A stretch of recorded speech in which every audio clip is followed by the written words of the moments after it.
Почитувани медиуми, почитувана јавност. Денеска ја одржавме првата седница на работната група за помирување, која е дел од телото за реформи, интеграција и помирување, и би ви соопштил неколку, да кажам, како заклучоци од она што од средбата. Првото, дека дојдоа сите членови на работната група, што е, според мене, навистина позитивно и е прв чекор и показател дека сите веруваме во овој процес, дека ќе заврши успешно. Понатаму, исто така битно е што сите присутни се вклучија и во дискусијата и дадоа своји видувања и предлози.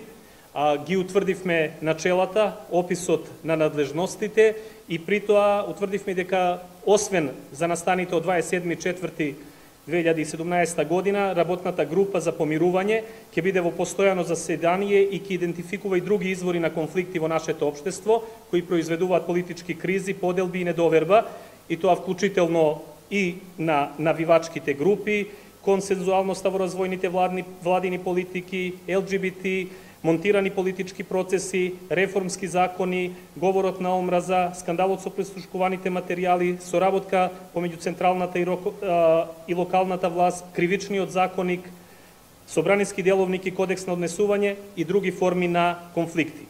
Понатаму, исто така утврдивме и временска рамка со која треба да излеземе со предлог до интерпарламентарното тело за реформи, интеграција и помирување до нивната наредна седница, која што е закажана на 5.12.2018 година.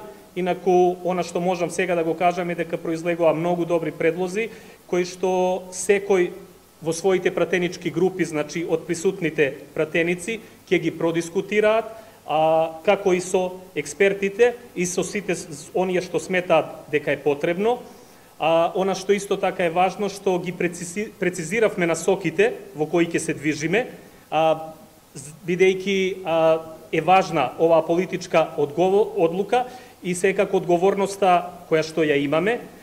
Сите сме за донесување на законско решение, со кое ќе сметаме дека ќе започне релаксација на односите во општеството, но при тоа без да се нарушат принципите на владење на правото и секако интеграциите на Република Македонија кон НАТО и Европска Унија.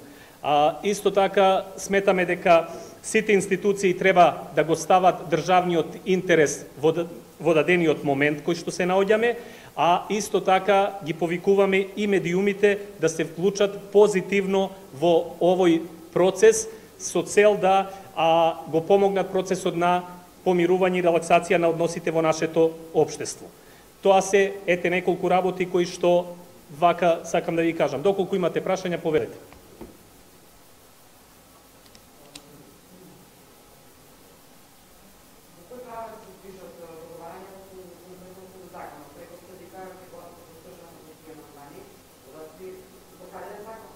За кој закон станува збор, пошто ме прашувате за трите амандмани? Што се однесува, значи ние иако се овие процеси поврзани, значи трите амандмани, за нив ќе гласаме воздржано, тоа го кажав и на говорницата, од причина што сметаме дека во наредната фаза, значи можеме и ние по нив да поднесеме и предлог амандмани, сакаме да оставиме простор до јавноста, до експертите, ќе има јавна дебата со цел во тие да делуваме и во наредната фаза и да гласаме за нив како предлог амандмани. Додека нашиот амандман кој што го предложивме и кој што влезе во нацрт амандманите уште во претходната фаза, него секако ќе го поддржиме и ќе гласаме за. Беше јасно и на период дека ќе пореме стојбите акцијата на дели функционира во маратона не како се го кажа. Што е за тоа условата не условата.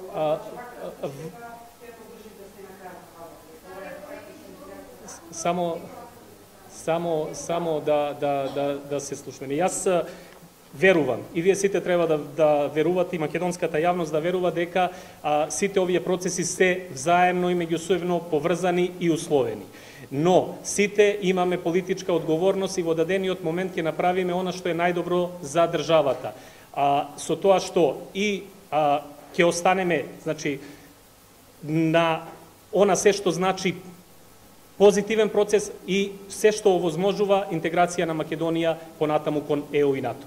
но реков дека се взаемно поврзани процеси и верувам после и денешната средба дека брзо ќе излеземе и со предлози и со конкретни чекори кои ќе овозможат истото да продолжи во и да имаме, да не кажам, една порелаксирана ситуација која ќе дојде и времето на гласање, отколку што беше тоа на 19 октомври кога се отвараше расправата за отварање на Уставот.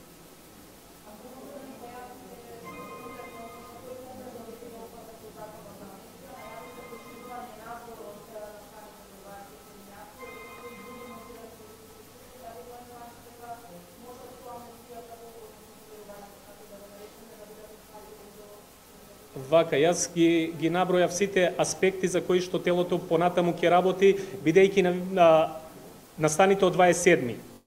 И донесување на закон за амнестија ќе доведе до одредена релаксација на односите. Меѓутоа, во овој момент сме концентрирани на тој дел, а сите овие ги спомнавме за тоа што сакаме да оставиме и од првата седница во рамките на нашите надлежности да бидат сите отворени прашања во општеството и за сите понатаму ќе дискутираме за истите. Без разлика што и да, што спомнавте вие и за дали но во овој момент не. Во овој момент сме сконцентрирани на настаните од 27 април 2017 година. Ви благодарам.